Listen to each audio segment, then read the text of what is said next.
disolver, disolver temporalmente el Congreso de la República. También las playas es copia. ¿Copia dice? Es terrible, ¿ah? Qué hombre visionario ese cojudo. Sí me declaro inocente, totalmente inocente. Hola, soy Pedro Salinas y esto es Rajes del Oficio. El día de hoy vamos a conversar con Nelly Luna. Nelly es periodista y es cofundadora del portal Ojo Público, uno de los portales periodísticos más serios del país. Nelly, bienvenida al programa. Hola Pedro, ¿cómo está? Buenas tardes. Oye, te llamaba porque leí con mucho interés un artículo tuyo publicado en el diario.es, un portal español que yo sigo con bastante regularidad. Y ahí hablas sobre la crisis política en el país. Dices textualmente, lo único estable en la política peruana en este tiempo es la incertidumbre y la corrupción. Una frase lapidaria, pero que lamentablemente es tremendamente cierta. ¿Cómo hemos llegado a esto? Sí, yo creo que, y es lo que también intento plantear un poco en esa columna, es mirar en perspectiva la situación en la que estamos y que no es una situación que surgió de un día para otro, ¿no? Sino que se ha ido alimentando y forjando sistemáticamente con el impulso desde los diferentes poderes del Estado. No estamos hablando del poder ejecutivo primordialmente, pero también desde el Congreso. Y para mí el punto de quiebre, ese punto de inflexión en nuestra democracia ya maltrecha y mal, también débil, ha sido el 2016, ¿no? Yo coincido con muchos colegas y varios, y leo con mucha atención también a varios analistas, como el 2016 las elecciones quebraron y fracturaron a los partidos políticos, ¿no? En este bando controlado principalmente por el fujimorismo en el Congreso.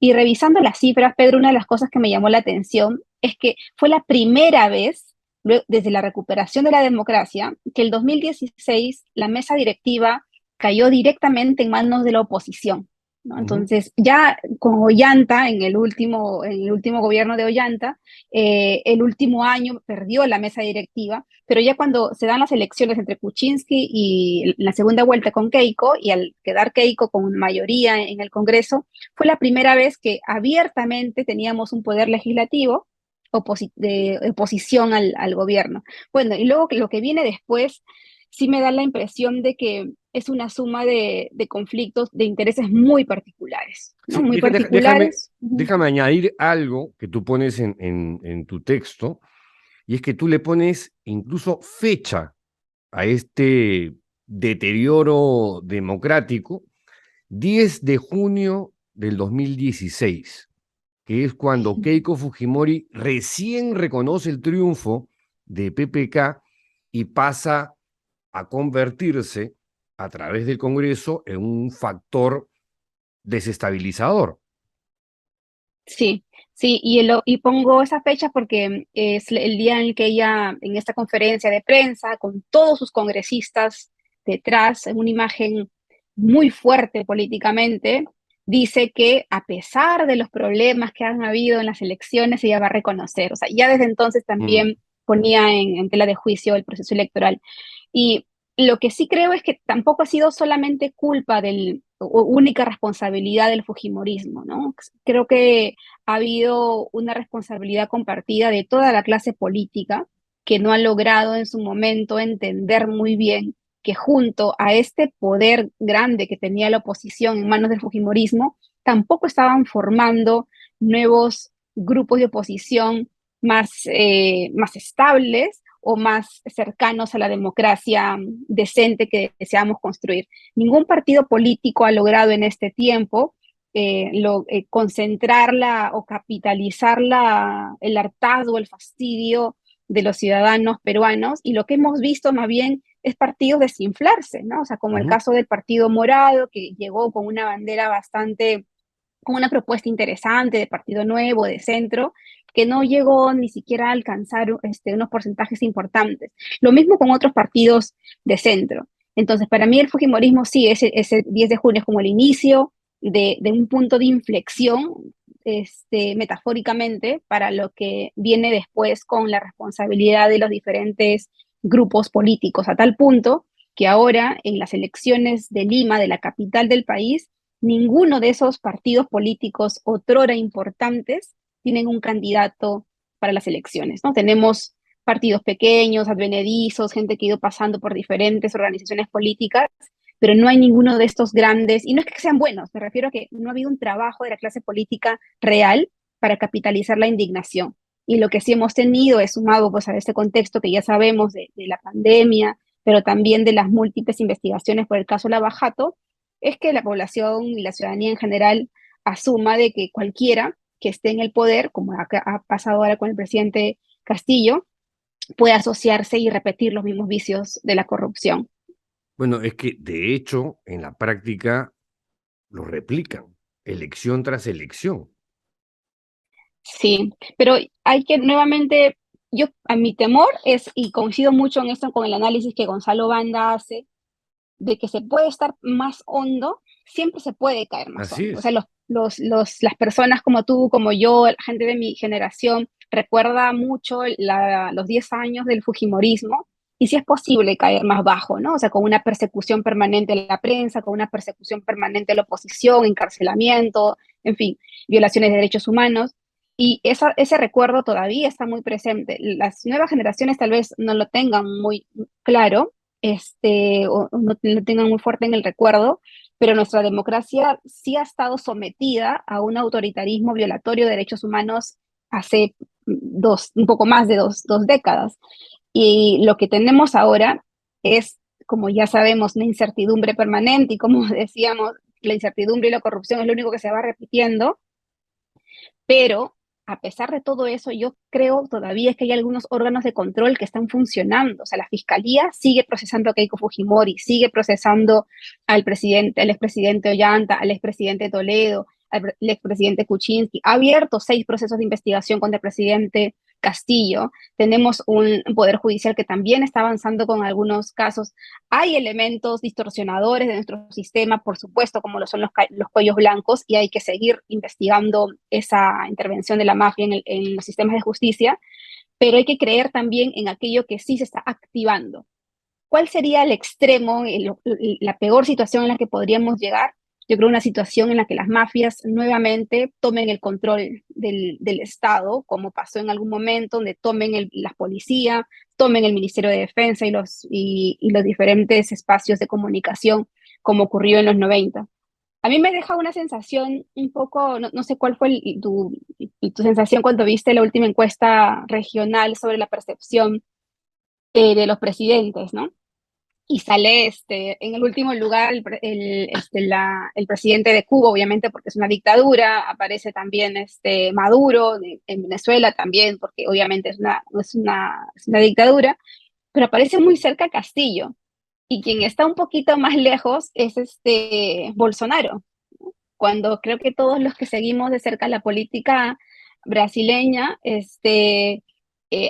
eh, podemos hablar sí que hay vicios de corrupción y denuncias, investigaciones en ambos lados, pero no todavía, creo yo, no hay una violación sistemática de derechos humanos como viene ocurriendo en Brasil con la violencia hacia los periodistas o hacia los líderes ambientales y todo el descalabro que ha hecho Bolsonaro en políticas amazónicas. Sin embargo, la percepción, y eso es importante porque habla de una desconfianza de la gente, es que Castillo está al nivel de Maduro y del presidente de la dictadura en Cuba, ¿no? Eso para mí es alarmante, porque al final tú dices, bueno, ¿por quién van a votar ahora si no tenemos más cuadros, no hay clase política haciendo trabajo de formación? ¿Se puede venir alguien que no crea en el sistema? Sí, y se puede aprovechar de una ciudadanía harta y que solamente quiere orden y estabilidad a cualquier costo. Sí, ese es el riesgo mayor, ¿no? Entonces, ¿sí podríamos caer más hondo? Tal vez sí. Tal vez sí, yo creo que es más que un tal vez, ¿no? Yo creo que ya estamos ya en plena caída libre. ¿Ah? Algunos dicen estamos al Sí, borde del despeñadero, dicen algunos. Yo creo que ya estamos cayendo. sí. El problema, claro, el tema es que, ¿qué se puede hacer, no? O sea, hay propuestas bien claras de, por ejemplo, de estos colectivos que están buscando elecciones generales, ¿no? Entonces, en un nuevo proceso electoral, ¿qué garantiza nuevamente que las personas más idóneas postulen a un nuevo Congreso? Cuando ya sabemos que nadie quiere postular, o sea, los ciudadanos o los colectivos ciudadanos a veces más honestos cada vez le repelen más a la política, Y con porque no razón, hay ¿no? partidos. Sí, con razón, porque incluso hasta los buenos funcionarios salen denunciados, ¿no? Eh, pero en ese contexto estás hablando de seguir jugando a la tómbola permanentemente, y no sabemos qué es lo que vendría después, ¿no? Eso, si es que hay elecciones generales, porque todo como indica es que el Congreso más bien sí quiere quedarse y que más bien Mm. solamente que se vaya el presidente. Claro, porque aún en la hipótesis de que salga Pedro Castillo, que se vaya todo su gobierno, Dina Boluarte también, que se vaya el Congreso, algo que no sabemos si va a pasar o no, porque estos señores están empeñados en quedarse en sus respectivas curules. Un editorial de La República de 22 de marzo decía: la salida de jugadores no asegura el cambio de las reglas. ¿Por qué? Porque si no hay una reforma política profunda, si no hay un cambio de las reglas de juego, vamos a cambiar al final mocos por babas. Y vamos a entrar, que ya Ajá. estamos hace rato, en un círculo vicioso en el que no se renueva la clase política. Los partidos políticos son meros cascarones que cobijan lobbies e intereses subalternos. Entonces estamos en una especie pues de callejón sin salida. Sí, por eso mismo también, o sea, yo personalmente no sé qué es lo mejor en este momento, ¿no? Y te lo digo con absoluta No, yo tampoco, franqueza. tampoco tengo la menor idea. Sí, es terrible, pero sí creo que yo recuerdo que, o sea, yo estoy de acuerdo con este tema de la editorial que mencionas de La República, y lo menciona también en un artículo Paulo Sosa, ¿no? El politólogo, Ujú. y él menciona que nada aprendemos reseteando el sistema permanentemente, ¿no? Es O verdad. sea, si tu computadora está agotada, está mal, tiene serios problemas de infraestructura interna, por más que prendes y enciendas o resetees, no vas a resolver el problema estructural de la computadora. En nuestro caso, tenemos serios problemas la democracia tiene serios problemas estructurales Mm. y está asociada. Sí, creo yo, el principal problema es la desconfianza, porque nadie sale ileso luego de tener todos tus expresidentes procesados por corrupción. O sea, nadie está ileso de eso. O sea, definitivamente las personas tienen el justo derecho a desconfiar de la democracia porque hemos tenido a todos y tenemos a todos los expresidentes presos, procesados y con serias evidencias de corrupción. Y no estamos hablando ni siquiera de miles de soles, sino de millones de soles en paraísos fiscales, ¿no? Por el caso de Brecht. Y es obviamente natural que en ese contexto de desconfianza, y además luego de lo que pasó con la pandemia, de que a pesar de que te robaron, no construyeron en este tiempo un sistema de salud que te garantice un mínimo derecho a la vida, tú terminas hastiado y fastidiado y todo lo que ya sabemos cómo nos encontramos ahora. Pero nada tampoco va a garantizar que te haga mejor elector o tener una mejor parrilla de dónde elegir. Porque al resetear el sistema, simplemente tiramos el tablero y volvemos a poner nuevas fichas de las que no conocemos nada. O sea, ahora mismo en las elecciones regionales y municipales que se vienen en octubre, que son el gran síntoma de lo que va a ser el termómetro de la política en el país, casi todas las listas son de movimientos regionales locales. O sea, no digo que los partidos hayan sido la panacea ni la mejor opción, pero si miramos en perspectiva, lo que tenemos es democracias ultra fragmentadas en la que es difícil rendir cuentas porque son movimientos que se forman para esta elección y terminan probablemente o quebradas cuando el presidente regional llega al gobierno, o a lo mucho terminan a los 4 años, porque no hay interés de hacer movimientos políticos a largo plazo. Y eso es agotador, no solamente, bueno, para los periodistas que tenemos que empezar desde cero a investigar a los candidatos, la clase política, sino también para el mismo sistema, ¿no? O sea, a este paso bromeábamos con unos amigos que a este paso de elecciones en algún momento nos va a tocar y a ti y a mí ser candidatos, porque cada vez hay por todos lados Espero que no. candidatos de distritales, municipales y todos renovándose. Eso no es sano para el sistema, ¿no?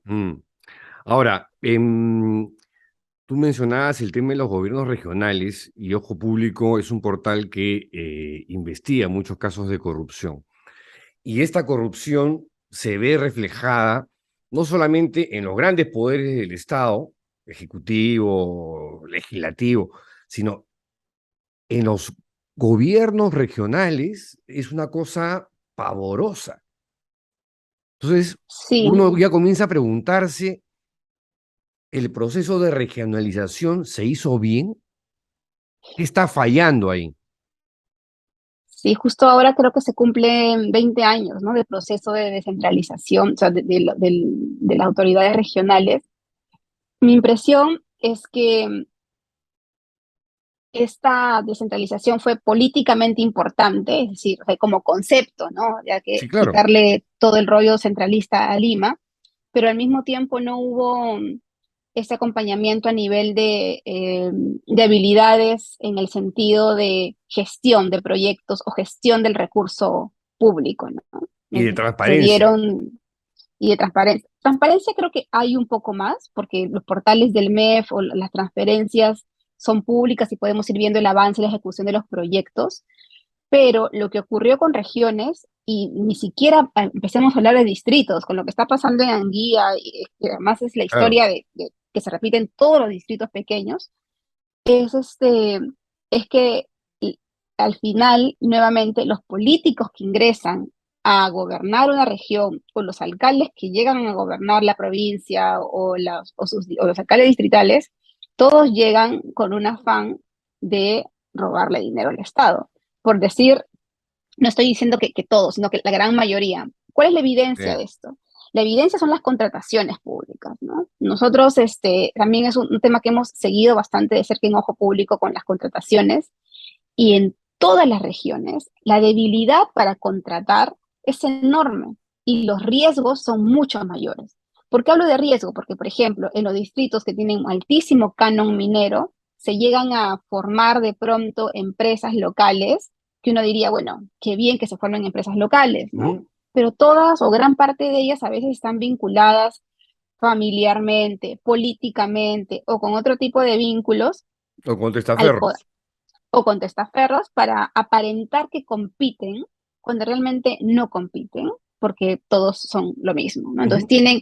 cumplen las normas técnicas, sí, porque tienen diferente razón social, de repente esa diferente dirección, pero si uno hurga un poco más allá, son accionistas entre sí. Entonces, esta forma de burlarse de la ley, de aparentar que hay competencia cuando no la hay, es una práctica sistemática en todas las regiones. Y lo más complicado ahora es que se suma a esta sensación de desconfianza de la gente, es que en los últimos años, así como nuestros expresidentes están todos procesados por lavado de activos y liderar supuestamente organizaciones criminales, lo mismo ha pasado con gobernadores regionales. En los últimos 2 años, incluyendo en pandemia, varios están con prisión preventiva por liderar organizaciones criminales Ujú. dentro de sus regiones, desde contrataciones públicas, tráfico de madera y tráfico de influencias, pero están detenidos. Entonces, en realidad,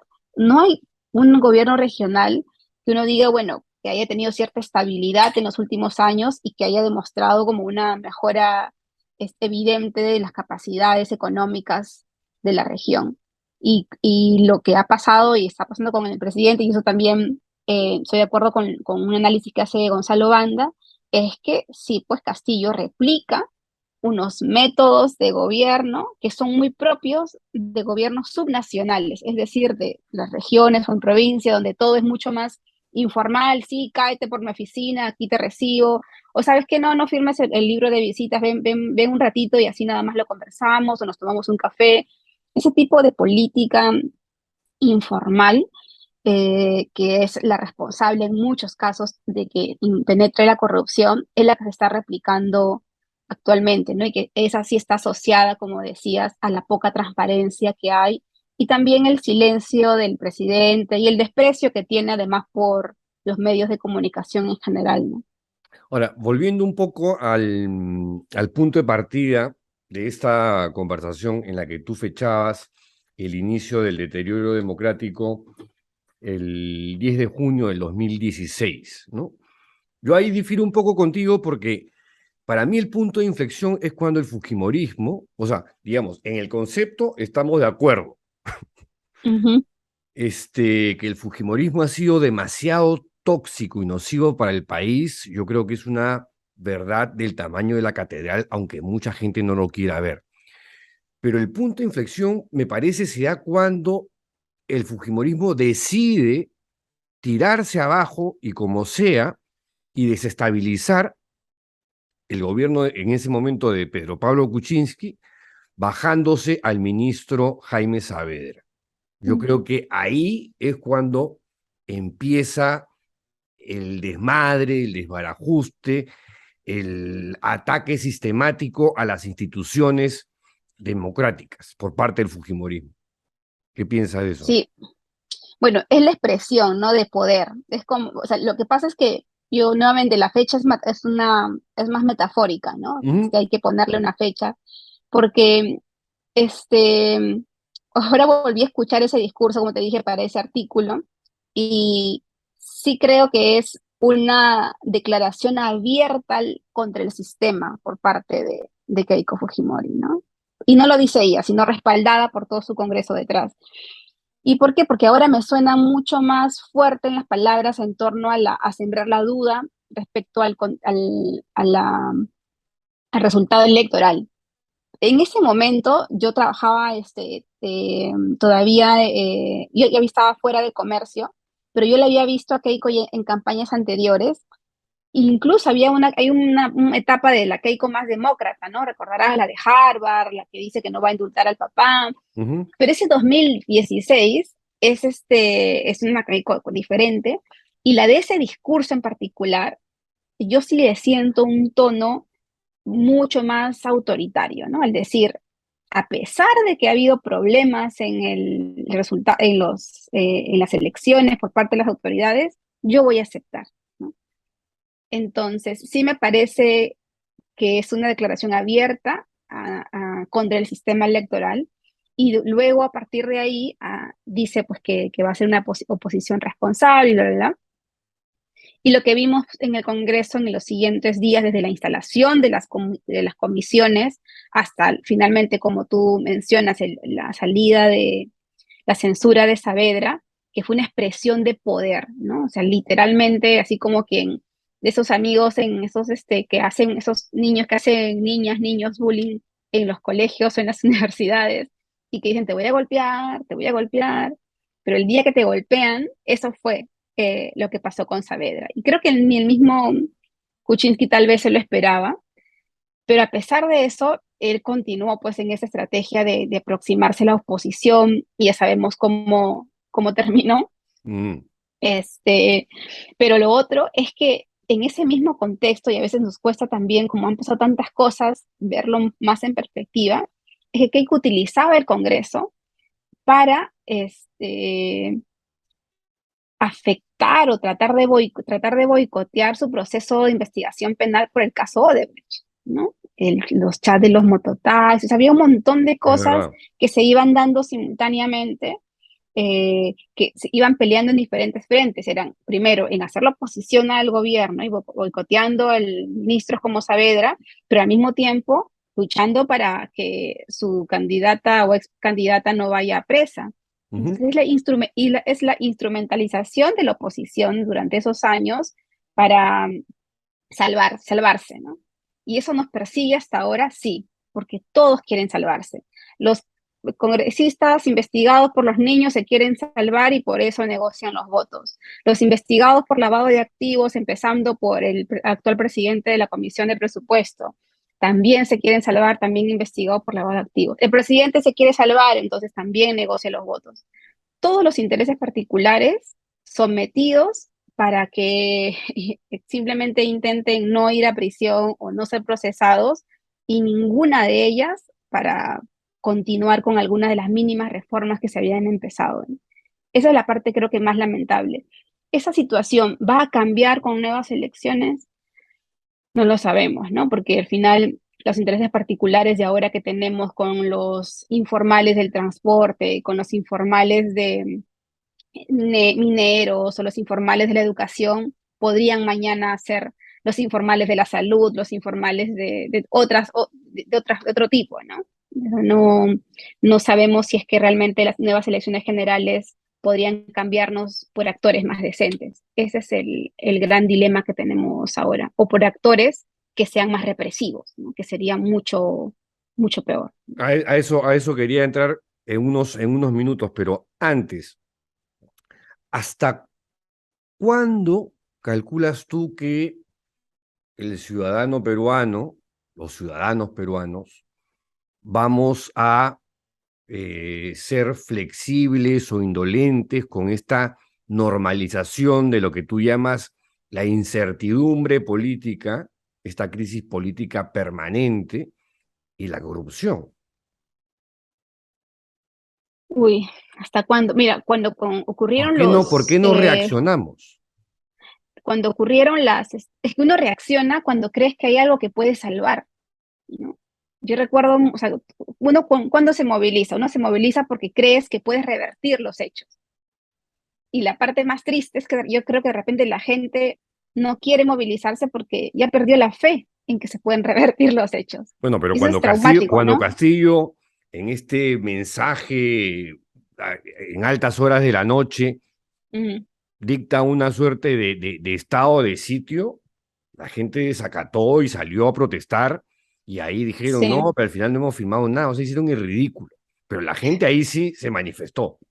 Sí, es que yo creo que hay como algunos hechos simbólicos, ¿no? Cuando se produjo el ingreso de Merino y toda Por esta ejemplo, semana, antes de Castillo. Sí, antes de Castillo, pero también veníamos de varios, otros tipos de hitos de movilización, ¿no? Lo del indulto también fue un hito, pero no teníamos movilizaciones tan masivas. A mí me da la impresión de que la gente se moviliza cuando siente que se puede revertir. Entonces, en el caso de Merino, como lo que pasó ahora con el 5 de abril, fue que además se juntó con un hecho que es con un día bastante susceptible para el país, y además en un contexto en el que fue bastante importante, no en sentido positivo, sino negativo, la desinformación, porque tú recuerdas que casi todos los mensajes de supuestos saqueos empezaron a llegar por WhatsApp. Entonces, la gente realmente que sí, estaba como que en duda si es que iba a haber o no iba a haber WhatsApp, y decían, bueno, a esto, luego viene el presidente o el gobierno a declarar a altas horas de la noche, que era completamente absurdo porque la gente no sabía ni siquiera, y estaba probablemente dormida o haciendo planes para el día siguiente. Creo que esas situaciones no son permanentes, o sea, se tienen que juntar varias cosas. En ese caso yo creo que fue ya, estamos bombardeados por desinformación con el WhatsApp, y encima tú nos pones esto.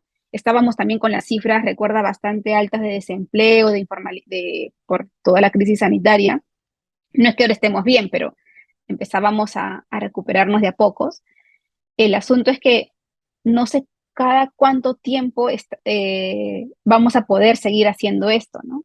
Mira lo que pasó en Chile, o sea, de pronto también tuvieron un estallido que duró semanas, pero que fue como una mezcla de varios actores, de varias demandas, y unas demandas enormes, ¿no? Porque habían de todo tipo. Claro, se habían embalsado varias cosas en el caso chileno, ¿no? Sí, y yo creo que eso es la parte más compleja para nosotros, porque estás hablando de demandas que en el caso de Perú, por ejemplo, el presidente se está reuniendo en las últimas semanas de modo bastante improvisado, con diferentes organizaciones de base, con ronderos, los está llevando, reuniéndose en Palacio, porque a todos ellos les había prometido cosas. Lo mismo pasó con las comunidades. Y todos ellos tenían expectativas sobre determinados compromisos, que no se están cumpliendo, y la respuesta es politizarlas e instrumentalizarlas, ¿no? Para generar una sensación de que ellos van a ser mi único soporte ante una situación de emergencia, digamos, porque ya sabemos que es también bien bastante débil su relación con con las Fuerzas Armadas o con otras organizaciones que podrían darle algún tipo de apoyo. Pero, ¿qué tiene que pasar para que nos movilicemos? Yo creo que tendrían que juntarse nuevamente esta sensación de fastidio, pero al mismo tiempo de sentir que las cosas van a cambiar. Porque si la gente tiene una desconfianza del Congreso de más del 70%, lo mismo del Ejecutivo, entonces yo me voy a movilizar contra Castillo, pero queda el Congreso, ¿no? Ujú. No tiene sentido hacerlo según las encuestas. Entonces mi Que impresión además es tiene que mayor desaprobación que el Poder sí, Ejecutivo. sí. Entonces, ¿para qué se moviliza? Me pongo en la idea de los colectivos, ¿no? Porque en el caso de Merino, por ejemplo, Vizcarra tenía más o menos una aprobación, la gente de las encuestas decían que estaban en contra de la salida de la vacancia presidencial, y el Congreso aún así lo vaca. Entonces, era evidente que la gente iba a mostrar cierto rechazo, pero ahora la gente desconfía absolutamente de todo, los desaprueba, incluso, y algo que es aún más peligroso, ¿no? También de los medios de comunicación, Eso te iba a decir. porque La desconfianza también está exacerbada, además, por parte del Ejecutivo, por parte del Parlamento, contra la prensa. La prensa sí, y ahí mermelera, la prensa echada ya, la prensa que desinforma. sí, esa es una cosa que a mí me duele muchísimo porque yo he tenido la suerte de trabajar en medios grandes durante muchísimo tiempo, antes de estar en ojo público, y claro, y me ha tocado cubrir otros gobiernos, ¿no? Y recuerdo que para muchos de mis colegas siempre ha sido difícil cubrir a los recién elegidos, porque editorialmente algunos periódicos deciden, porque así lo quieren sus directivos o sus dueños, darle tiempo Claro, para que su luna de se miel. estabilice su luna de miel, ¿no? Para nosotros, cuando yo trabajaba en otro medio, era como pelearnos para poder seguir controlando, fiscalizando, y más bien no había presupuesto para viajes, no, que ese tema nadie lo va a leer. Y mi impresión ahora es que más bien todos los recursos económicos de los medios que tienen más presupuesto sí se han fortalecido para sus unidades de investigación y para sus secciones políticas. Eso está bien, yo creo que está bien porque debería ser la norma en Ujú. todos los medios, ¿no? Fortalecer la investigación y la política. Pero si lo vemos en perspectiva y esas decisiones de los medios solo son para este gobierno y luego llega al gobierno otro presidente que es más afín a su línea editorial, a su agenda o a sus financistas o lo que fuere, sí, obviamente las personas tienen derecho a decir, oye, ¿por qué te voy a creer si tú has estado haciendo todo esto con un interés político y nuevamente también instrumentalizando a tu medio para fiscalizar el poder, pero no con este otro candidato? Y claro, la situación que tenemos en los últimos años en ¿Qué el es lo que país sostiene es César diferente. Hildebrand, ¿no? Sí. Y con razón. Y varios otras también creo que incluso, bueno, sin decirlo así, pero digamos los tribunales de ética en pleno proceso electoral del Consejo de la Prensa establecieron que hubo medios que violaron su código de ética y tanto así que fueron además expuestos, ¿no? Están los informes que firmó el Tribunal de Ética del Consejo de la Prensa. Luego también el Tribunal de Ética del Jurado Nacional de Elecciones también ha hecho llamados en este proceso electoral de que los medios puedan asumir un rol más responsable respecto a la cobertura. Y lo que vino después, y es algo que creo que incluso nadie ha pedido disculpas, Pedro, es en esta forma inusual en la que los partidos y algunos medios expusieron los nombres, los rostros de las personas acusándolas de fraude, Mm, personas que venían de zonas rurales, de comunidades es verdad, campesinas. Nadie les ha pedido es verdad. disculpas a ellos. ¿Y cómo queremos empezar a recuperar la confianza? Yo hablo desde mi lado, desde los medios, pero también lo han hecho los políticos, ¿no? Políticos que ahora se presentan por diferentes medios de comunicación, hablan de la crisis, de la desconfianza, de la crisis de la democracia en el país, pero son los primeros en no haber asumido una actitud que es fundamental para la democracia. Reconocer tu error. Si antes has empapelado a una persona y una persona en diferente relación de poder, porque estamos hablando de personas que eran abogados, que podían aquí defenderse o con Twitter para responderte. Eran personas, mujeres y hombres del campo, de zonas rurales, a los que se los tildó de falsificar firmas, ¿no? Y Mm. eso es algo que sí me da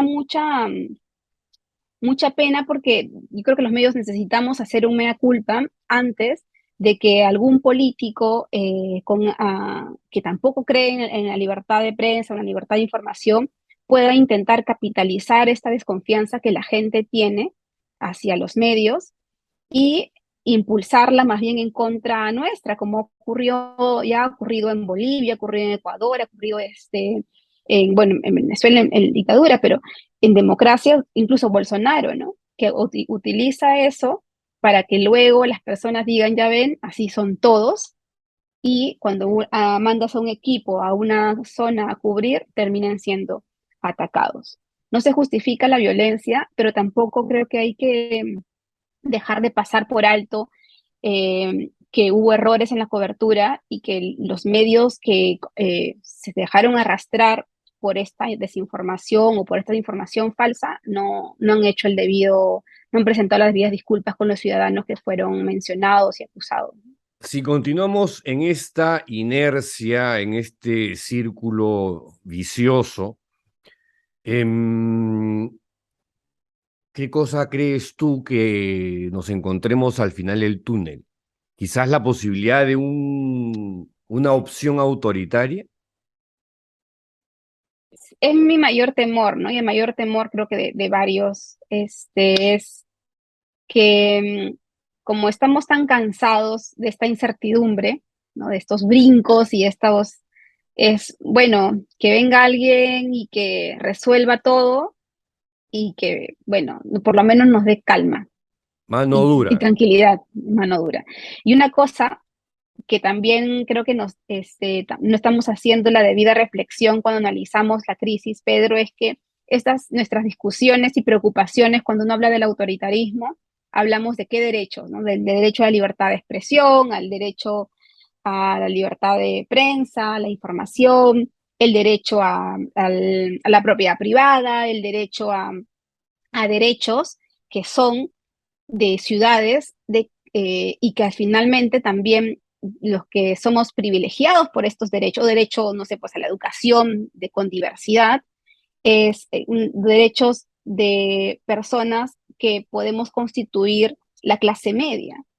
Pero cuando hablamos de estos derechos y uno se traslada a otras regiones del Perú, donde tú dices qué derechos son más prioritarios para las personas. Estoy hablando de Huancavelica, por ejemplo, una ¿Mm? región absolutamente fallida, sin recursos, y que nadie habla de ella, porque claro, con tantas crisis no estamos Claro. hablando de cómo impactó la pandemia en esta región que no tiene minería, no tiene industria, no tiene nada.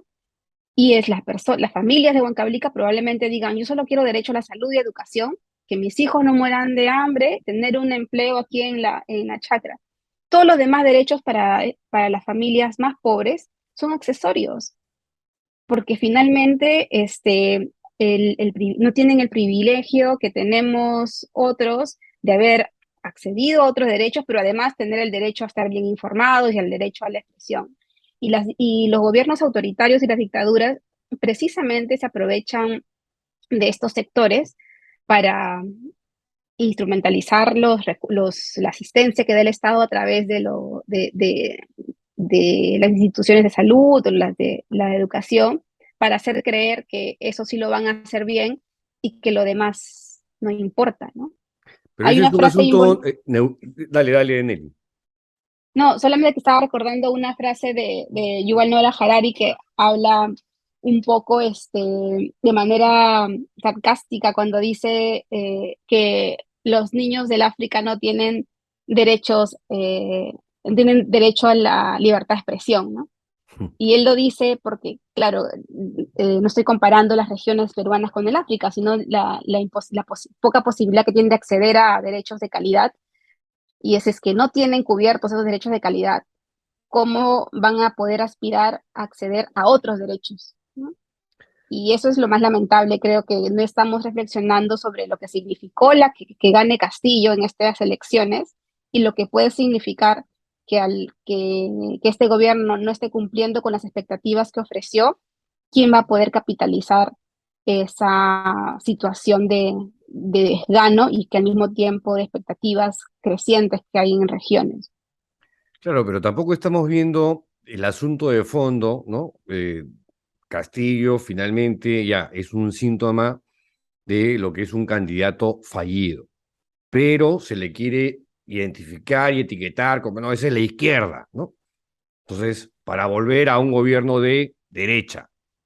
Y lo que tenemos Mm. al frente o en el panorama son movimientos de derecha ultraconservadores que ofrecen un capitalismo mercantilista eh, y posiciones ultras en materias eh, sobre temas de género, sobre temas de derechos fundamentales, o sea, que ofrecen regresar a la Edad Media.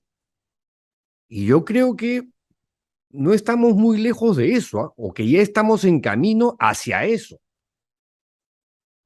¿Tú cómo lo ves? Sí, sí. Claro, para mí tampoco es un gobierno de izquierda el de Castillo, ¿no?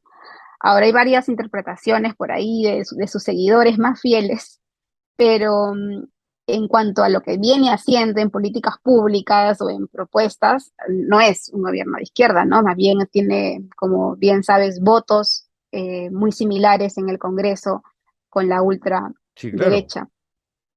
Pero más allá de si es de derecha o izquierda, sí tiene un discurso muy populista, ¿no? Por lo menos las veces que habla, un populismo que busca encandilar a los sectores menos privilegiados, un populismo que ahora busca como que retomar su relación con las organizaciones de base, invitándolas a Palacio de Gobierno, y el actor político dentro del gobierno, ya que el presidente habla poco, y quien habla en su reemplazo es el presidente del Consejo de Ministros, ¿no? Aníbal Torres, que en No los sé, no sé qué últimos, es peor ahí, Nelly. sí, ensalza mucho yo creo ese, ese discurso muy fuerte, ¿no? Contra ciertos grupos. Y yo creo que Es sí, violento, es sí, un violento. discurso muy violento contra medios, ¿no? Contra la oposición en sí misma. Ahora, yo creo que ni siquiera hace falta decir más respecto al Congreso, porque solito se ha ganado esos 70 y tantos % de desaprobación, pero sí creo que hay todo un componente que yo imagino que los antropólogos deben estar analizando con mayor precisión que nosotros de lo que ha sido este último año, y es el componente racial, ¿no? El- yo no estoy de acuerdo con que el presidente Castillo y el presidente del Consejo de Ministros crean que el único problema del gobierno o de su gobierno es el racismo, porque no lo es. O sea, Ujú. hay serios indicios de corrupción, pero que ha sido un componente en la relación de los actores políticos este año, sí lo ha sido, ¿no? O sea, desde la reacción violenta de la excongresista Mari Carmen Alba con la congresista Perú Libre hace unos días, los gestos nuevamente del Congreso respecto al presidente, que la Feria del Libro haya permitido que un animal con un vestido de burro diga que quiere ser presidente, los comentarios en redes sociales, que se vuelven tendencia por momentos, el criticar al presidente, cómo habla. O sea, sí hay elementos que distorsionan el debate político. O sea, yo creo que Ya, Castillo pero hay que esa es una enfermedad, investigarlo, esa es una enfermedad nacional.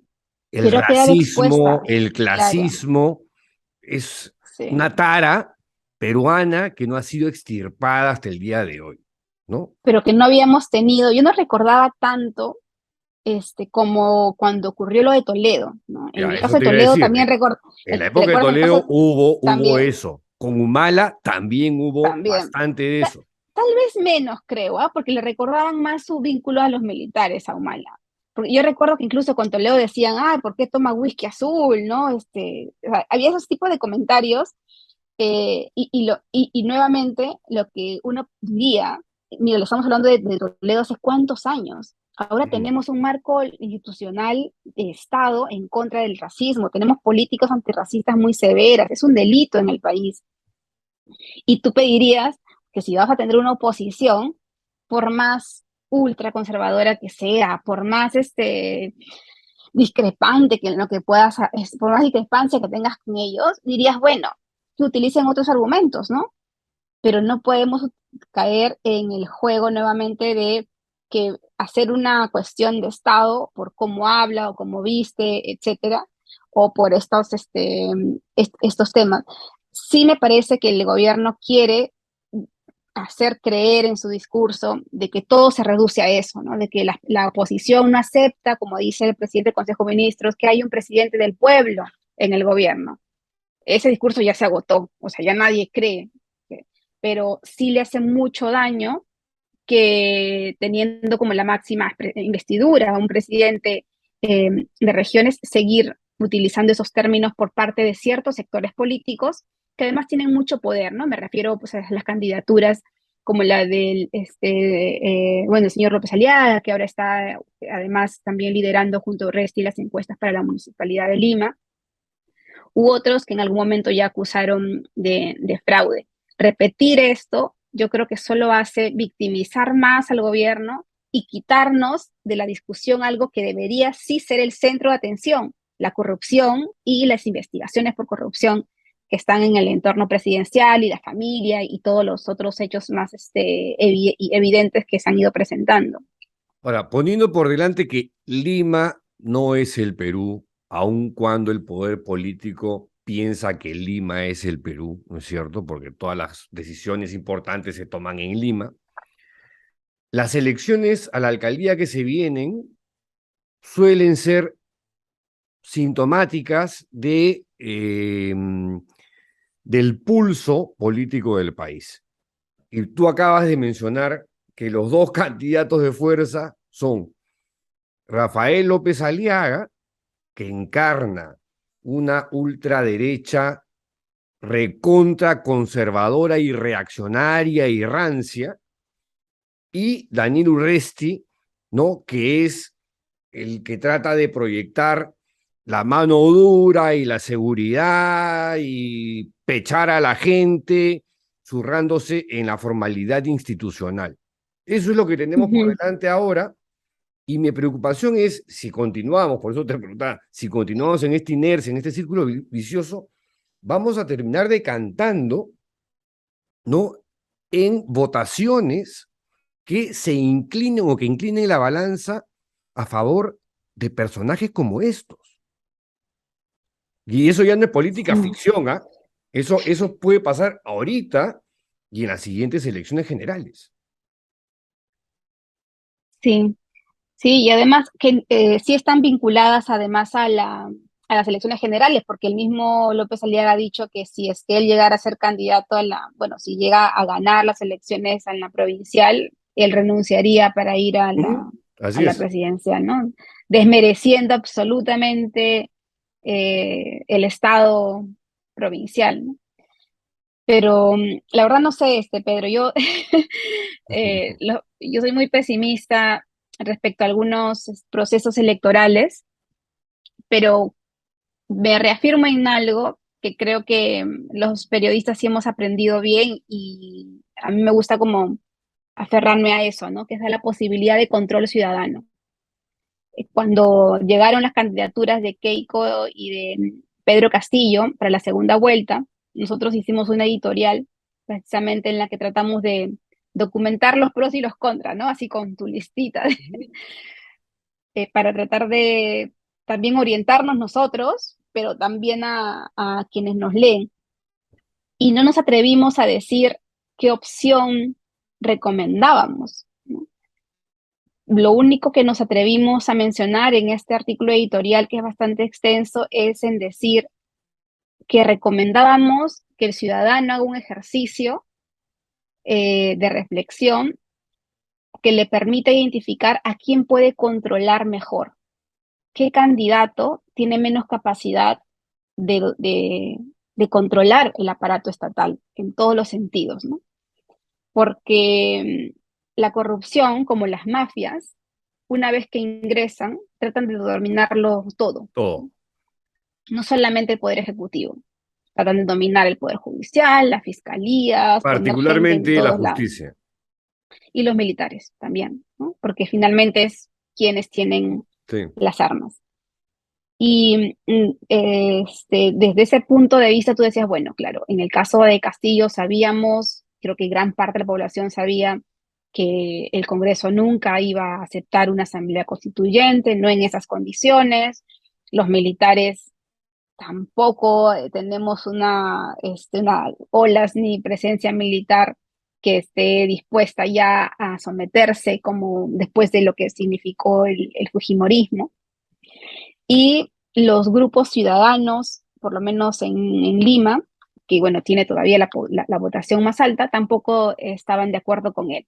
Ya ni qué decir los gremios económicos, ¿no? Que también los tenían en contra. Entonces, esa reflexión hay que hacerla permanentemente, creo yo, ¿no? O sea, el fujimorismo ya no es la principal fuerza de oposición en el país. Ahora estamos con fuerzas opositoras en un sentido más ideológico, creo, porque siguen creyendo que Castillo es comunista o proterrorista. Y más bien eso hace que no sepamos exactamente quiénes podrían ser los nuevos candidatos, ¿no? O sea, porque tú has mencionado el caso de Lima, pero si vas a ver en otras regiones, los candidatos en las regiones tampoco están hablando si son de izquierda o de derecha, si creen, casi todos son movimientos regionales que Claro, están haciendo populistas que hacen promesas. agendas muy, muy regionales, ¿no? Entonces lo que vas a tener son 25 agendas regionales, donde va a haber 25 presidentes regionales con agendas muy dispares y donde no tengas ningún proyecto país en común. No. El fraccionamiento es cada vez más profuso y nacional. O sea, como dices tú, o sea, no hay, digamos, proyectos de país, de un sueño de país, una visión de país que tú dices, mira, acá están los partidos de color azul, los partidos de color verde y los de color rojo, ¿no? Y ahí más o menos se distribuye la cosa. Como suele ocurrir en otros países un poquito más desarrollados y civilizados. Acá no, acá ya esto es una repartición de chacras y de feudos alucinante. Ahora, ¿estaríamos mejor con Fujimori, Nelly? ¿En qué sentido? ¿En O sea, estabilidad, corrupción? en general, en general. Responde por Este, donde quieras. sí, yo creo que el fujimorismo en ese momento, el año pasado, todavía tenía mucha fuerza para controlar diferentes estamentos del Estado, ¿no? Como como otras organizaciones así de grandes, ¿no? Yo no digo que todos los fujimoristas estén en el mismo nivel de Keiko Fujimori, que está investigada por lavado y organización criminal, pero sí creo que tiene mucha fuerza. Llegó a tener mucha fuerza. Ya no es ahora el actor político más relevante, me parece, de la oposición, Si pero Keiko postula por cuarta vez, ¿la ves con opciones de llegar a no, una segunda vuelta? No, yo creo que ya no, pero igual todo puede cambiar. Lo que pasa es que la estrategia actual, el fujimorismo quedó muy golpeado, ¿no? No solamente por la consecutiva derrota en las elecciones pasadas, sino como imagen. No logró, hubiera sido más inteligente para la oposición fujimorista capitalizar realmente esta insatisfacción de la gente respecto a lo que habían hecho los expresidentes, pero no. Keiko Fujimori prefirió convertirse en un actor político que boicoteara la gestión de PPK. Si hubieran tenido su estrategia, no, hagamos un partido realmente que, como ella dice, ¿no? Reivindicar el fujimorismo y Ujú. todo eso, Si hubiesen hecho una podrían, oposición constructiva, yo creo que les hubiera ido mucho mejor, ¿no? Pero no, pues no pudieron con su genio e intentaron boicotear y boicotear y lo hicieron porque yo creo que ellos asumían de que el gobierno estaba dirigiendo las investigaciones en contra de Keiko, ¿no?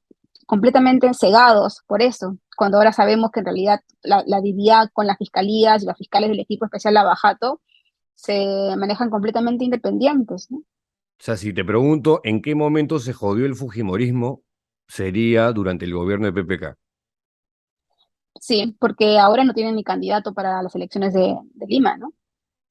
Y si hubiesen hecho una oposición constructiva, Keiko sería la presidenta del Perú.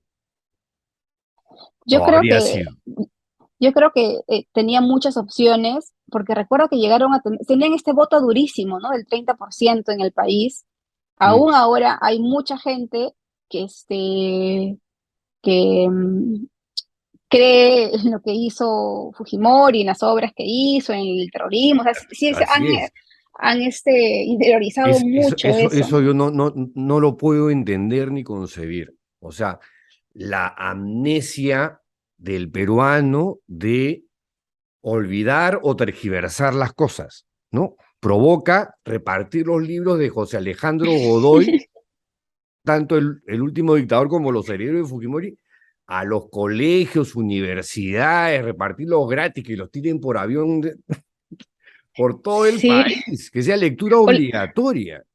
o leer el informe de la Comisión de la Verdad, ¿no? Ya sus conclusiones Por ejemplo, también. Sí, hay mucho ahí que lean el resumen ejecutivo, ¿no? Porque si no, se da todo lo otro, no lo van a leer nunca, pues.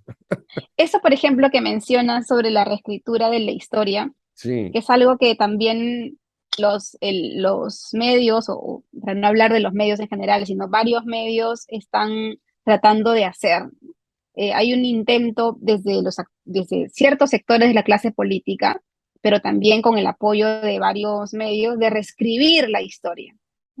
A pesar de que estamos hablando de sentencias, de fallos condenatorios, de evidencias completamente explícitas de lo que fueron los 10 años desde la corrupción hasta el control de todos los aparatos del Estado, sin entrar al terreno incluso de derechos humanos, pero hay evidencia absolutamente de todo, y ahora se intenta reescribir en las narrativas lo que fueron aquellos años. Y claro, vamos 22 años de todo esto. ¿Qué va a pasar de cuando cumplamos 25, 30? O sea, de pronto que en los libros ya va a aparecer Fujimori como un gran demócrata que salvó al país. Y este Nos ejercicio, libró del terrorismo. imagínate, ¿no? Esa frase, yo digo, oye, ¿en qué país viviste? ¿No? O sea, Fujimori estaba en Iquitos pescando con Kenji, no tenía idea del operativo del grupo GI. O sea, el triunfo fue de la policía, ¿no? Los militares estaban en cócteles. El ministro del Sí. Interior y el de Defensa, nadie sabía que estaban capturando a Abimael Guzmán. Sí, no, pero eso es imposible, es un tema incluso tabú para conversarlo con algunos fujimoristas más dogmáticos, porque bueno, no hay nada, cualquier Ah, no, discusión, al toque un te dicen drama, ya rojo, de izquierda, claro, tú eres pues sí, caviar. tal cual, claro, Oye, es lo sí, que pasó, son hechos históricos. Son hechos nada más. Las sí, cosas pero fueron incluso, así. sí, incluso ahora, por ejemplo, este tema de, no, ¿para qué hablar de esto? Porque es complejo, mejor no lo hablamos. Me parece que algo similar está ocurriendo ahora con el caso de la fiscal de la Nación y la hermana vinculada a los cuellos blancos, ¿no? Hay un sector, también ¿Confías en esta fiscal, Nelly? yo creo que ella tiene que hacer, y ella es una persona, ¿no? Ahora, sí creo que es importante, como a todo funcionario público, vigilar. Y por vigilar, vigilancia ciudadana, vigilancia periodística, exponer las relaciones que tiene de conflictos de interés o de Ya, potenciales bueno, riesgos, es un trabajo que nos toca. esta ayudita que le daba a su hermana que estaba siendo investigada. Claro, por eso, yo creo que eso es el trabajo que nos toca hacer. Y hay que decirlo, ¿no? Porque todas las personas podemos tener potenciales conflictos de interés, pero en el cargo que ella tiene, y si los conflictos se mantienen, las decisiones terminan beneficiando a alguien, sí se convierten en hechos irregulares. Pero ¿qué pasa? Que porque ahora la fiscal ha abierto 6 procesos de investigación, bueno, la fiscalía en general contra Castillo, creen que exponer esos conflictos de interés o estos hechos irregulares es una forma de presionarla a ella por abrirle los casos a Castillo, cuando los periodistas no somos actores políticos, ¿no? Parece que es una cosa que yo le oí a algunos colegas a veces que dicen, no, no hay que cuestionar a la fiscal porque están cayendo en el juego de los pro Castillo. Digo, ¿en qué momento nosotros tomamos Claro. bandos? No, pues si en algún momento O nos toca calculas, exponerlo de Castillo. en qué momento un periodista hace cálculo político? Bueno, Exacto. el periodista que hace cálculo político es porque no está haciendo periodismo, pues, ¿no? Por eso justamente hay editoriales que a mí me preocupan cuando la editorial es una cosa, ¿no? Pero ya que la editorial no permita que tus reporteros puedan exponer esos conflictos de interés que hay, o si algún día solo te dedicas a investigar al presidente, pero si luego ves que la fiscal también tiene una relación de conflictividad que puede poner en riesgo un caso, una investigación a más emblemática, como es la de la corrupción en el sistema de justicia, y no lo dices porque crees que la oposición o que el gobierno va a utilizar eso para fustigar a la fiscal de la nación, ese tipo de cálculos políticos son los que no deberíamos hacer. Eso que lo hagan pues los congresistas y eso escapará de nuestras manos. Claro. Pero ahora hay mucho temor de algunos medios de no decirlo porque creen que se van a aprovechar para traerse abajo los procesos contra Castillo, ¿no? Vuelvo a tu texto de eldiario.es, mi querida Nelly. Otra de tus frases lapidarias es: la democracia peruana está enferma, ¿no? Algo que también creo que salta a todas luces. Mi pregunta es, ¿cuándo se va a recuperar? ¿No?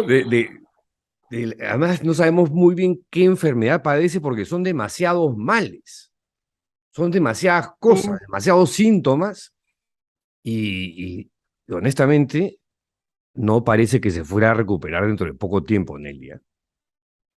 Sí, no, Yo es creo que parece que va a empeorar. complejo, sí. Mira, no sé si, bueno, seguro también te ha pasado, pero yo cuando me aturdo demasiado y pienso que ya estamos en el hoyo, trato de poner algunas cosas en perspectiva para que no me sumerja en el caos del pesimismo, ¿no? Yo sí soy don Y, pésimo total. Yo no pero veo Pedro, salida, yo no veo salida. Pero Pedro, por ejemplo, ahora tú tienes tu espacio en Internet, podemos criticar abiertamente a todos los poderes, nosotros tenemos un espacio digital, podemos hacerlo. Si estuviéramos en los 90 nos perseguirían Ah, no, o sí, claro. a Gorriti lo secuestran. Si estuviéramos en Brasil nada más, el presidente expondría tu nombre. Si En estuviéramos Nicaragua, en Nicaragua, perseguidos Guatemala ahorita, políticos, han metido a la cárcel cerrando al periodista más medios. destacado de Guatemala, Exacto. Ian Matei. Exacto. O hablemos ya no de dictaduras, ¿no?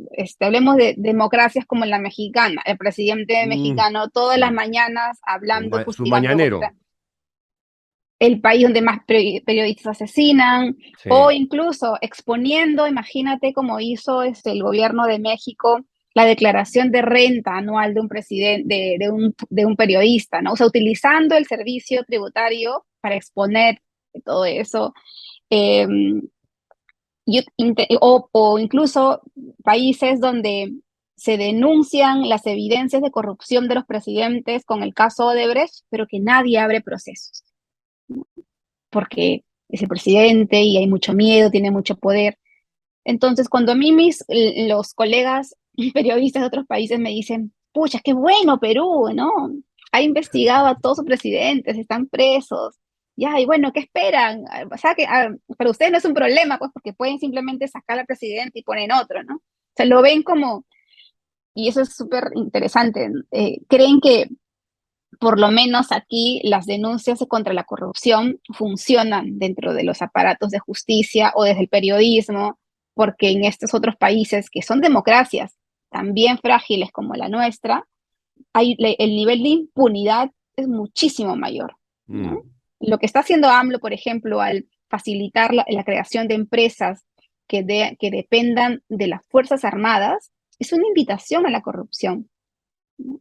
Y claro, él lo quiere hacer porque obviamente en algún momento de repente le pueden pedir favores o va a necesitar una ayudita y ya va a tener el apoyo político también del sector militar. Eso aquí todavía no ocurre.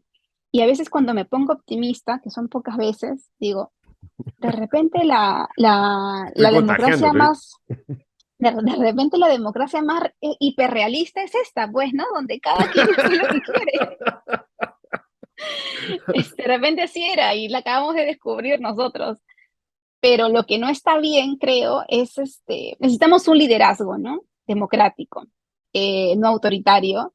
Y yo sé que vamos un año, pero quien quiera que asuma ese liderazgo democrático tiene que tener la capacidad de aguantar la democracia en el sentido, bueno, si soy presidente, obviamente los periodistas me van a investigar, obviamente me van a chancar, obviamente no voy a poder resolver todos los problemas del país, porque obviamente en 5 años no se puede, pero mi plan, mi visión del país en estos 5 años van a ser estos 2 temas, estos 3 temas, y no voy a poder hacer más. Y bueno, la oposición me chancará, sí, pues, pero necesito igual sentarme con ellos.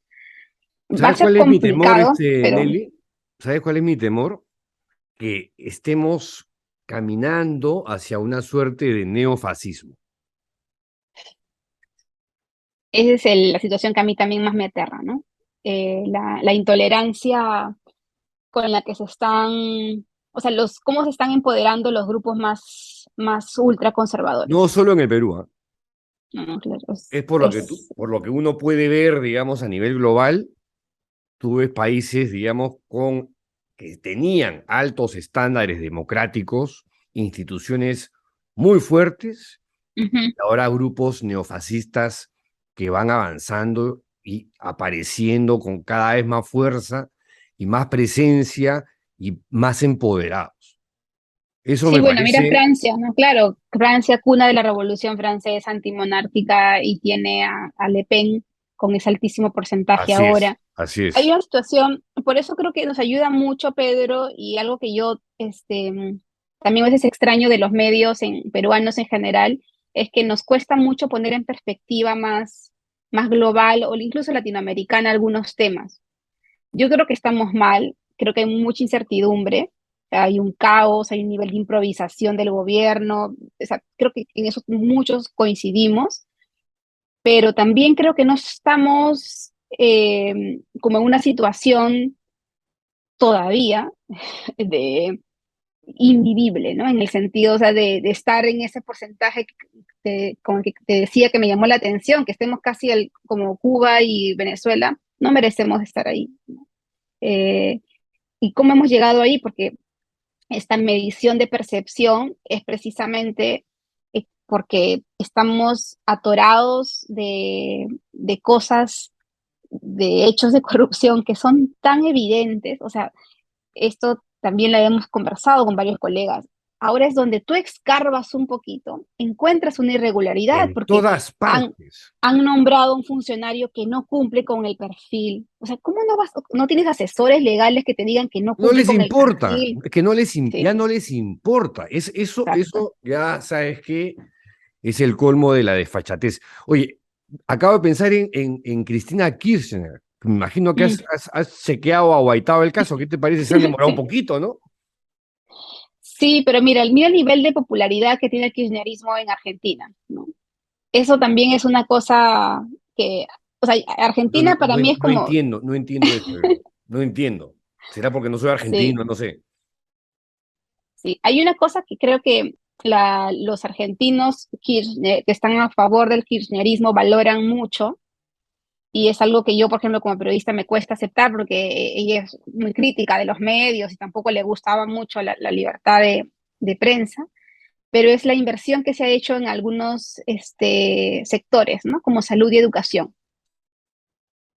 Y eso te dice, nos hace volver un poco al tema que conversábamos, ¿no? O sea, mientras no logremos en una democracia plena garantizar estos dos derechos, Mm, cualquier protagonista autoritario va a poder hacerlo y demostrar que no es necesario cumplir los otros derechos mientras aporta un poco más para esto otro, ¿no? sí, ese Entonces es sí un buen punto, ¿ah? necesitamos, Ese es un buen punto, porque efectivamente un argentino sí se jacta de que la educación y la salud ujú, están al alcance de la mano para cualquier argentino. sí, y crearon universidades públicas con mucho presupuesto, o sea, hay varias estas cosas que tienen que ver más con el aporte del Estado en temas de inversión pública, que ha sido muy fuerte y que deberíamos también ponernos a pensar por qué, porque la gente no es simplemente loca para apoyar a líderes autoritarios, ¿no?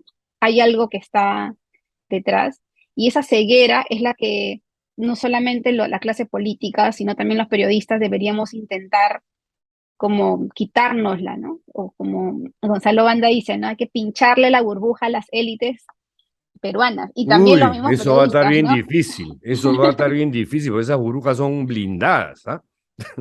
A prueba de balas. Sí, pero si algo funciona, o sea, si hay cierta percepción en torno a ciertos personajes, yo creo que es porque hay cierto reconocimiento en algunas cosas vinculadas a inversión pública. Cuando ganó Castillo, recuerdo que nosotros tuvimos como una reunión con todos los corresponsales regionales y decían, ¿no? Esto no es un tema ideológico. Claro que no era ideológico, pero muchos analistas limeños ya decían que era, pues la gente se había izquierdizado en el Perú. Y no, pues no, o sea, no era un tema, Castillo no ganó por un tema ideológico. La gente estaba harta de los limeños. Y yo como limeña estoy No. harta de los limeños cuando veo que Yo por suerte 80%, ya no vivo en Lima, mi querida Nelly, por suerte. imagínate, 80% de limeños votando por una agenda ultraconservadora. El 80% más elitista, de mejor educación, de mejores universidades, donde tenemos mayor acceso a servicios, votando por alguien No, homofóbico, misógino. no lo plantees como que algo que ya pasó, ¿ah? Yo creo que en el futuro cercano la cosa está yendo por ahí, Sí, porque el sistema político, la institucionalidad política no está funcionando. Como dices tú, la democracia está enferma y no le estamos dando los remedios que necesita. Y estamos en manos, encima de gente que carece de sentido común, ¿no? Que coquetean con la corrupción, que son arrogantes, que son soberbios, que son indolentes. Y les importa más su estatus, su posición, su curul, que el país. sí, sí. Y esta cosa de, haciendo esa metáfora de que si la democracia peruana está enferma, nos están atendiendo como atienden a los más vulnerables en las postas médicas, Sí, pues, solo con analgésicos. ¿Y sí. qué es nuestro analgésico? Nuestro analgésico es más elecciones, una nueva elección, y ese analgésico electoral donde nos permiten votar de nuevo no es la solución, ¿no? No, pues, porque no soluciona nada. O sea, si no hace la reforma de fondo, vamos a volver a algo peor, peor que Castillo, ¿te imaginas? Sí, Peor que Keiko. Y, oh, eso ya, ¿sabe qué? No me lo quiero imaginar. Lamentablemente tengo ahí unas par de caras que podrían ser, pero ojalá que no. Ojalá que no. Una última cuestión, Nelly. Ya no tiene nada que ver con el tema local, pero sí tiene que ver con esto que comentábamos hace un rato sobre la intransigencia, la intolerancia, el fundamentalismo, ¿no? El atentado contra Salman Rushdie el pasado viernes. Te lo juro que yo cuando me enteré de la noticia me golpeó muy fuerte, ¿no? Porque yo pensé que ya eso ya Se habían no olvidado. pasaba, no existía. Tendrías que vivir en Afganistán para que te pase una cosa así, pero esto en Nueva York. Sí, no, es terrible. Yo, mira, más allá de que, bueno, se haya levantado la fatwa y que parezca ya un asunto olvidado ahora, sí, y que probablemente esta persona que apuñaló a Salman Rushdie tenga, no se conocen, o sea, oficialmente no se conocen los motivos, Así es. pero detrás de otros atentados similares, estaba recordando que ya un editor de los versos satánicos también había sido apuñalado, ¿no? El, Hace varios años. el traductor al El japonés traductor, fue el traductor. asesinado a Sí. puñaladas. Bueno, El traductor asesinados, italiano, es decir, el japonés lo mataron. claro, El sí, italiano le hicieron exactamente lo mismo, pero realmente lo mismo. Ujú, sobrevivió. sí. Y lo que me te decía que me hace pensar esto es que todos los atentados, digamos, calificados como terroristas en Europa en los últimos años y también en los Estados Unidos en los últimos, tienen que ver con personas individuales, ¿no? O sea, no necesariamente responden a una célula terrorista como la imaginábamos hasta el 11 de septiembre, ¿no? Donde hay toda una maquinaria detrás, sino a estos individuos que se forman online a través de vídeos Sí, y que responden a pero estos llamados has visto cómo han celebrado los insanos. Sí, periódicos iraníes, sí, líderes musulmanes, gurúes islámicos, en Twitter, en redes. Oye, sí. No, es felicitando terrible. al psicópata este. Pero esa gasolina que funciona como combustible de estos discursos de odio, necesita y, y ahora lo tiene como que mucho más sencillo a las redes sociales, ¿no? O sea, Mm, las redes sociales ahora sí están funcionando porque bueno, hay estudios y hay evidencia sobre cómo las redes sociales priorizan la difusión de contenido vinculado a emociones. Entonces, si tú estás contento, feliz o indignado y tienes sí. una emoción específica y así lo colocas en tu Twitter, es muy probable que ese tweet vuele más veces y más rápido que si haces un comentario más reposado o Mm. más tranquilo. El algoritmo lo Y oculta. oye, Lo que levanta son los tweets de odio, de emoción, de indignación, de algarabía. Y sí, la parte más triste es que ahora tenemos todas las plataformas para difundir ese odio sin control, ¿no? mm, Algunas plataformas han intentado moderar esto mejor que otras, pero la verdad es que esta intolerancia que puede ser fanática, dogmática, como al extremo de llevar a apuñalar de manera salvaje a un escritor, la hemos visto también con estos otros hechos de otras personas que han intentado asesinar no, pero el a caso de los dibujantes de Charlie Hebdo, bueno, de ahí, Charlie Hebdo, ¿no? ahí sí mataron a varios, ¿no? Sí. ¿Qué hacer? Yo ahí la verdad no tampoco, pero sí No, no, creo no, yo no te que preguntaba qué el hacer sobre tema, eso, quería conocer tus impresiones porque a mí me golpeó muchísimo lo del viernes porque yo pensé que ya esas cosas no pasaban. O sea, lo de Charlie Hebdo ya era como un hecho cada vez más lejano. sí, Pese a que todavía hay no, no, una cercanía temporal, pero lo de Rushdie sí ya, wow, después de haber visto un momento además a Roberto Saviano, el escritor italiano, hemos perseguido por la mafia, y Rushdie en ¿no? un encuentro ujú. que tuvieron. Bueno, estuvo en el High Festival de Claro, Arequipa. claro, claro. Ahora conversábamos la otra vez que Yo el tengo mi pasado High foto, yo tengo mi Festival, foto con Salman Rushdie. y él estaba tranquilo, o sea, él estaba almorzando, disfrutando obviamente Sí. de las mesas y la comida arequipeña, nosotros nos cruzamos y lo veíamos sin seguridad y tranquilo, ¿no? Con toda Así esa es, leyenda que hay detrás. tranquilísimo.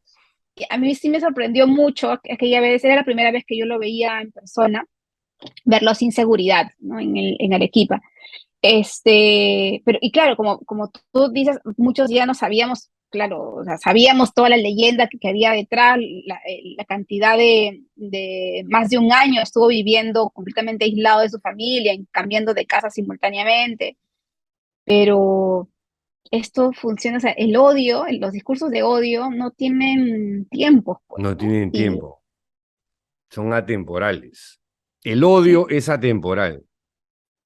y es manipulable, ¿no? Porque no, veía hace poco, a partir también del atentado contra Rushdie, el documental de cómo la política británica y la política iraní en ese momento se cruzaron porque era una situación ya delicada, había dos Bueno, rehenes británicos, rompieron relaciones. cuando habían dos rehenes británicos, Sí, ¿no? En el proceso de negociación, y el tema Rushdie se convirtió en un tema de asunto diplomático, sí. político, en las relaciones entre ambos países. Y claro, no sabes hasta qué punto también, qué papel juegan nuevamente los gobiernos, ¿no? En esa maraña de intereses en la que en ese momento estaban y que ahora no sabemos tampoco. Mm. Bueno, mi querida Nelly, gracias por esta conversación, un poquito larga, pero digamos, yo creo que útil.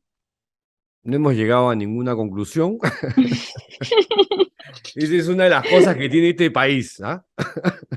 Uno le da vueltas a las cosas y al final lo más probable es que ocurra algo totalmente distinto de lo que podemos haber conversado acá. Que es lo más No, probable. Pedro, gracias a ti por la invitación. Y sí, bueno, lo que nos toca, como decías, es empezar a ver lo que viene en los próximos meses. Y yo no soy muy optimista tampoco que solamente las elecciones generales puedan ser una salida. Tendría que venir con propuestas también de algunos actores políticos más decentes, ¿no? De una democracia, que crean en la democracia, para empezar. Y eso es lo que falta, pues, ¿no? Entonces, sí, y es el momento en el que uno esperaría más liderazgos políticos Y y es de gente lo que joven, ¿no? carecemos.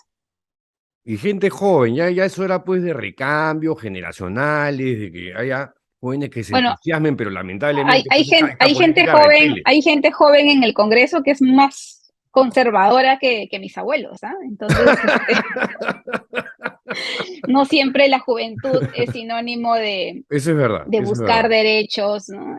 Creo Eso- que yo, la verdad, a veces conozco un colega mío que es además socio también, fundador de Ojo Público, que es Edmundo Cruz, Sí, claro. tiene, tiene todos los años, no voy a decir su edad, pero tiene el alma democrática de buscar consensos, de Y diálogo, la energía de Mundo Cruz me parece así también, y la wow, qué energía fuerte, exacto, y la energía de su no caer vitalidad. en el pesimismo, ¿no? Creo que Mm. eso es importante, más allá pero sí necesitamos que haya liderazgos que empiecen a ver más en perspectiva lo que está ocurriendo en el país, que veamos un poco más allá del ombligo.